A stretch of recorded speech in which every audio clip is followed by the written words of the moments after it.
but we are very inclusive of any age can come, but to be constituted as the Young Republican by the Federation, you're 18 to 40 in that age group. And our goal of ours is just to, continue to advance the conservative ideals and connecting young Republicans across Oakland County to different opportunities, whether it's other Republican groups or ways that they can get involved, whether on a campaign or becoming a precinct delegate, as well as I'm also the committee woman for the Michigan Young Republicans, so I represent us statewide too when it comes to the Young Republican National Federation.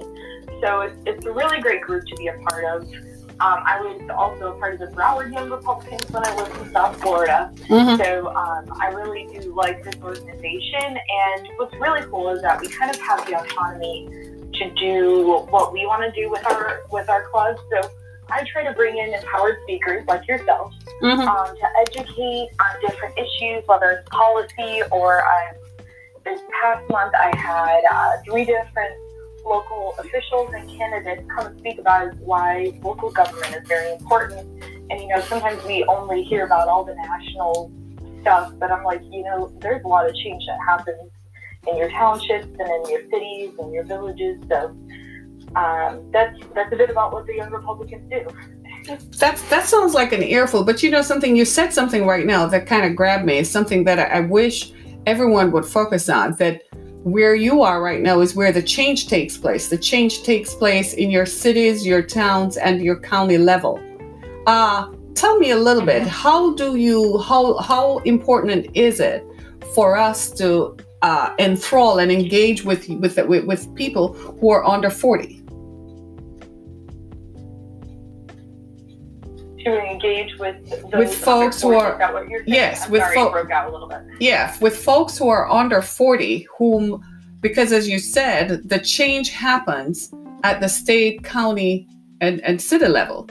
So we need to get younger people, because the traditional voters are older, right? They're more committed to the process to get up and go out to vote, and it's challenging to get the younger crowd, the 18 to 35 crowd, to get up and go out to vote. How you in your capacity, how do you engage those folks? What kind of mechanisms do you use, and how do you bring them in?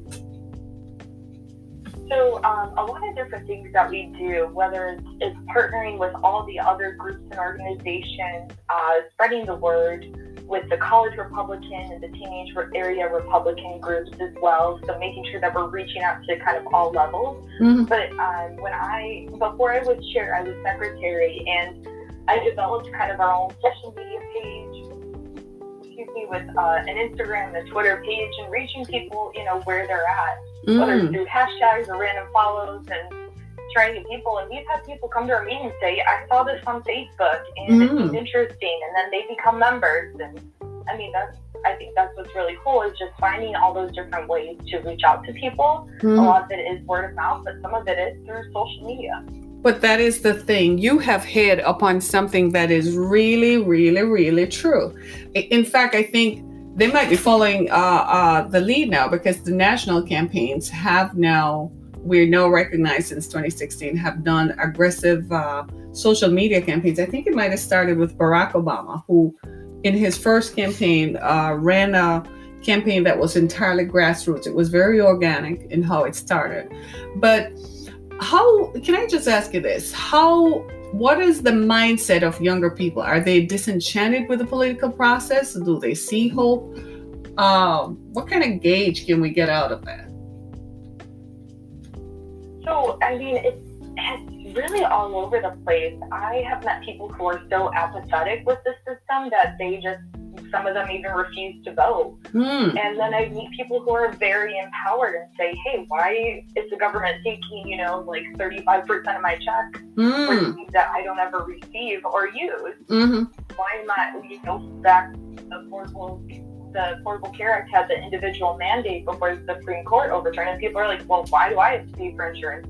I'm a healthy 21-year-old, Wow. I don't really need it right now while I'm in between jobs. So I think we're seeing people find those issues that are ringing more true for them, and then they're starting to get more passionate about it. And then you do see people who like are just sucking up all the Kool-Aid that the media is feeding them, and, on every side of the aisle. And that is where I get a little concerned when people stop using their deduction and their intellect to make their own opinions, and instead just listen to what is that soundbite of the day.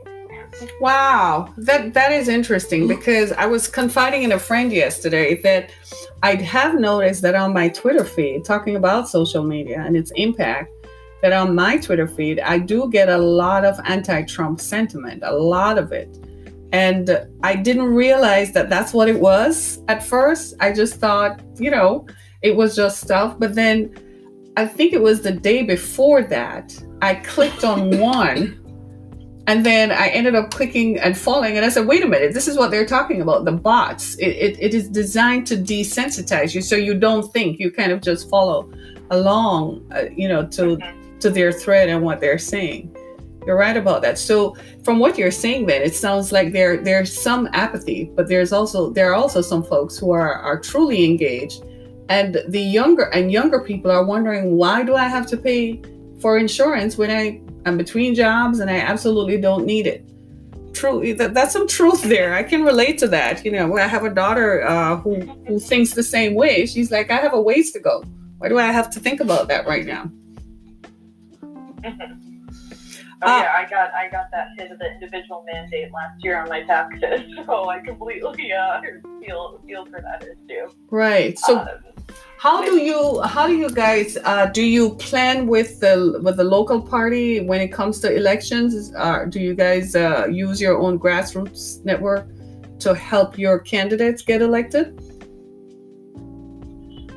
So we do not endorse candidates till it comes to a general election. So with the primaries, we allow for people to just kind of go with who they're most interested in being on their campaign. We encourage everybody to just get involved on any level. We do coordinate when it comes to general elections with our county party as well.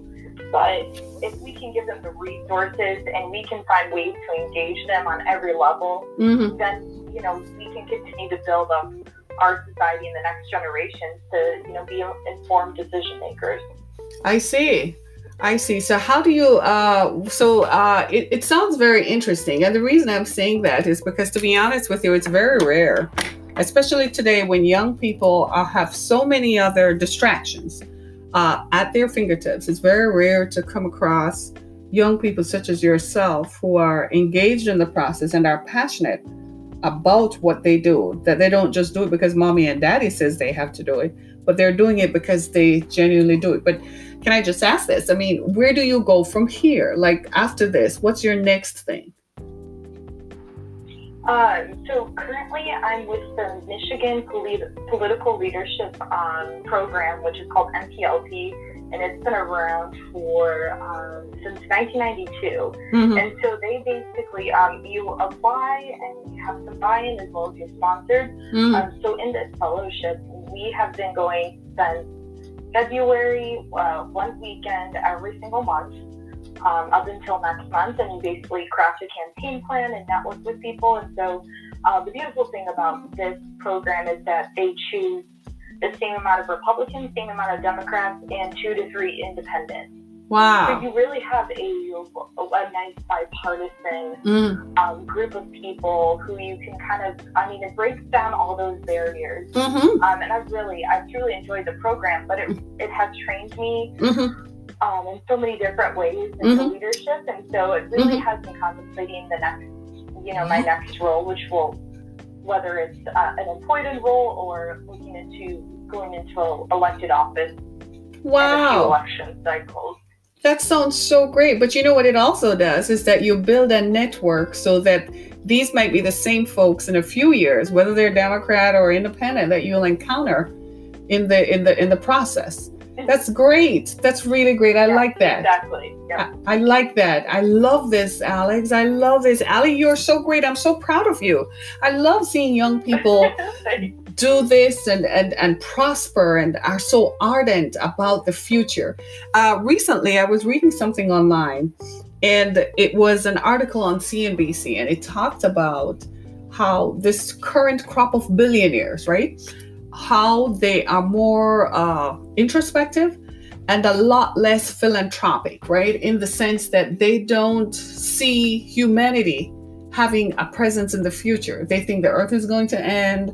And so they're not investing. Once upon a time, when you have a lot of money, you would build a foundation and you would give back. This current group of people don't do that as much. They're more concerned about building a spaceship that goes to Mars. And the writer of the article is a scientist. And in fact, he had written an article on climate change in which he hypothesized that at some point, we are going to have a significant climatic event. Well, this current group of billionaires, he says there were like 5 or 6 of them, they invited him to a closed door session, paid for all his expenses, and they referred to what he hypothesized about as the event, as if it was really going to happen. And the man said he walked away from that group feeling as if there was no hope. And he was like, where are the young people? He said these were young people, younger than he was, younger than he's rather. And the fact that they felt so despondent about the future, that it affected him. So he wrote this article on CNBC. You can go to Instagram and look it up. It's really something else. So hearing you as a younger person, seeing a future in politics and deeming that engagement is a fine art to bring others in is really encouraging. That really is the future. And I commend you and the folks around you for doing that. Thank you. Yeah, I think I read that article, or maybe my boyfriend told me about that one too, but I remember hearing it. And I mean, it's sad because I think we are seeing that where I wasn't necessarily raised in the church, but I came to Christ, and I believe in donating to causes you believe in, and I was in a sorority in college, so philanthropy kind of comes very second nature to me. But the fact that we kind of have this climate change narrative where, if you ever watched The Inconvenient Truth, I watched it in class in high school, where, it kind of like freaks you out, of course, but I mean, it cracks me up because I always think, I'm like, okay, so look at all these billionaires who are donating to a candidate anytime they say something about the NRA or about impeaching the president. They're donating $1,000 to their campaign. Imagine if they have been doing that to, combat homelessness in LA. Hello. Or, bring up the Detroit public schools. Things like that. I'm like, wow, we have so much need in our country and across the globe, but yet you're donating thousands of dollars to people who probably are already, most of them are already millionaires, or at least up there. Definitely not where I am. So I mean, I definitely understand where that article is coming from, and the lack of philanthropy. And I think we're seeing where a lot of our elected officials have forgotten what public service is all about. Wow. It's about serving the people you represent. Wow. And I mean, that is really, to me, is what really grinds my gears when I see people only self-serving themselves and the money that they're trying to get for some reason. Wow. Well, I can tell you this, that if your name ever appears on the ballot, you need to call me. I'll take a bullhorn myself and go and campaign for you, because you have hit the right points just about there. You sound like you're running for office. When next? What position? Just tell us where to put the X beside your name. We'll do that. But this is the thing. I know that you conduct forums and so on, and I really would like you to share how folks can get in touch with you, where they can find more information about you and what you do, and about the Oakland County Young Republicans. There must be a body of them around the state of Michigan and around the country, because I think there's got to be, you are unique, but I am hoping that there are more young people like you, because then I can retire. Then I can sit back and go sip a mimosa on the south of France somewhere. Do you have a yacht somewhere? That's my end game. I just confess, right? But seriously though, where can people find you and get more information about what you do? Because the truth of the matter is that as we move forward, right, there is probably something to be said about climate change, but as believers and as Christians, that's not what the Bible says. The Bible never said the world would end. The Bible said that there is going to be an end to humanity as we go through a judgment after Jesus returns, but the earth will continue. I don't know. I read the book until the end of Revelation. Somebody should remind me. Maybe I read wrong. I don't know. I read the New King James Version, maybe. But so a lot, there is something to be said about climate change. There are some climatic events that are taking place around the world. And maybe this is, we who are alive today are witnessing things that a previous generation had not gone through. So it's a change, but I do know life is a cycle, because when I was growing up, I grew up hearing that you shouldn't slash and burn. Agriculture was a big deal in certain parts of the third world, and it was causing carbon emissions and so on. So this conversation has been going on for a long time, right?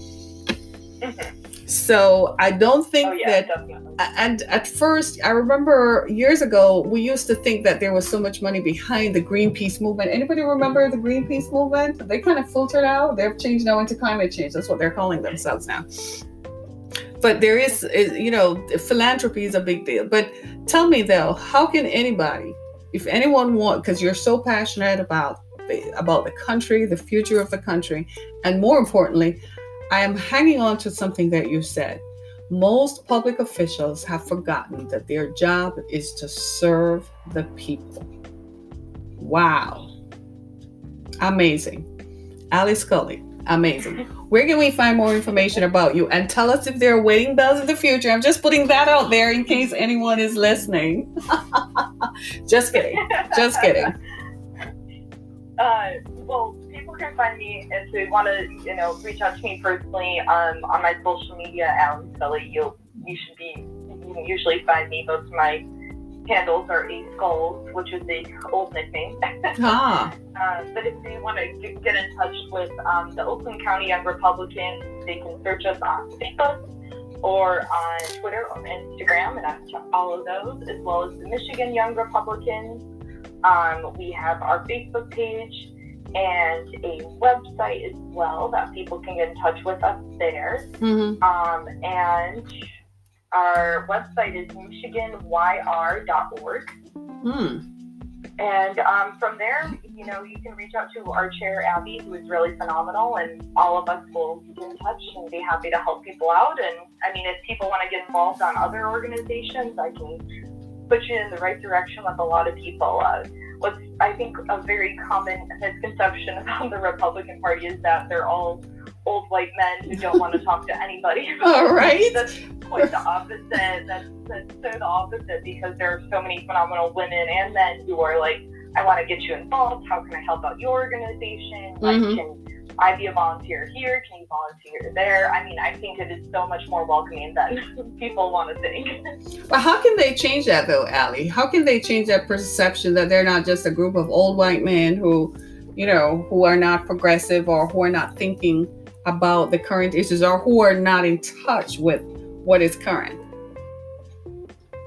I think just people not being afraid to, be open and honest about their political leanings or about who they're associated with. I think we oftentimes are like, oh, you're not supposed to talk about, religion or politics, but then we said that for so long that now people are uncomfortable talking about religion or politics, where those are two of my favorite topics. I love to share the joy of Jesus Christ with people, and, the things that I believe in, and the policies that I feel strongly about. So I think it's just encouraging people to open up those transparent conversations with others. And I think we're seeing a movement of a lot of younger conservatives, whether it's through Twitter or social media, and with different organizations that are coming to fruition, that are bringing new, fresh ideas, as well as showing that there is a strong next generation of conservative movement who want to see our country thrive and see people, have their freedoms and be able to achieve everything an American dream.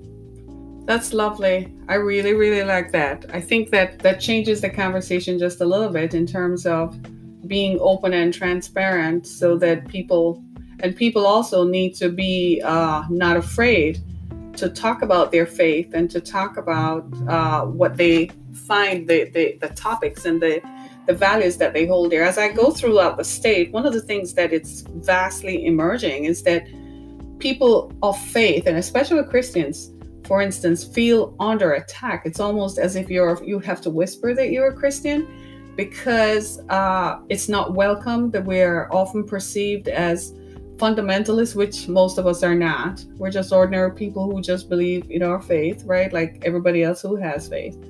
And I think most people don't realize how conservative they are, you know? Very true. Gina Barr, who is a very well-known conservative in Michigan and throughout the Republican Party, she always explains how, her teacher basically says, hey, like, these things kind of make you a conservative, and her family always thought they were Democrats, and then she goes to her dad and says, well, I'm a Republican because of these reasons, and you also believe this way, so you just didn't realize that you were. Yeah. So I love that. I love her story about that. That's such a prime example. It's about, knowing truly what you believe, but also seeing how, your beliefs can align in some way that, love others and let others live. That's true. Yeah. That's how I got involved, was through Dr. Linda Lee Tower. We sat down, just like two women, right? We came from different backgrounds, and we just sat down to talk about the issues that mattered to us. And she said, well, here is why. And I said, what do you believe? And when she said, here's what I believe. And she said, what do you believe? And our values aligned. And just like you said, she said, you're more conservative than you want to admit. And I'm like, yeah, I kind of always knew it was in there somewhere, but you kind of think that you have evolved. But I think that's true for most people, that you don't realize how you stick to certain basic facts, and you really don't. Those fundamentals, I refer to them as your fundamentals, what your fundamental beliefs are. That's what you stick to. And I feel something coming out of you, that you are strong on what your values and your fundamentals are. And as long as you stick with that, you're going to be okay. You're not going to be easily swayed. So that's pretty true. My parents call that stubbornness. Is that what it is? I wonder. There's a young person around me who is listening, but anyway, we won't talk about that right now. So is there a book in your future? Are you planning on writing a book that would tell us about your experiences being a young conservative? I've always toyed with the idea of writing my own memoir for multiple reasons, because I did have a very interesting childhood, and I always joke with my parents anytime they sit me down, I'm like, what chapter's coming next? Because my parents have dropped a few, some bombshells over my lifetime currently, so it's always entertaining, but I just feel like there's such a story of redemption in the past 26 years, and just coming into knowing your passion and your 90 seconds. And, finding that God does have a purpose in you, and uses your passions and the things that you're good at for that. And I mean, I'm a prime example of that. I thrived in English and history. I was not good at science or math, and that's what I do. I do English and history all day, and I love it. Well, Ali, I just want to tell you thank you so much. And so if anybody is interested in finding Ali, we got to go. We have just about less than a minute. You can find her on Facebook, The Young Republicans. 60 seconds. And the website is michiganYR.org, right? Yeah. michiganYR.org. Well, thank you so much, Ali. It was a pleasure. Say hello to everyone. You know who that is, right? Thank you so much for joining us. And I'm pretty sure that we're going to chat again. Yes, you're welcome. I'm pretty sure we're going to chat again as we matriculate into 2020. It was a pleasure. It was my pleasure. Thanks so much. Thanks. Bye-bye. There you go, everybody. We had Ali Scully. And we thank you so much for joining us again on Down to Earth. Join us tomorrow on our next show, where we'll talk more about the issues that matter. Thanks, everybody. Be blessed.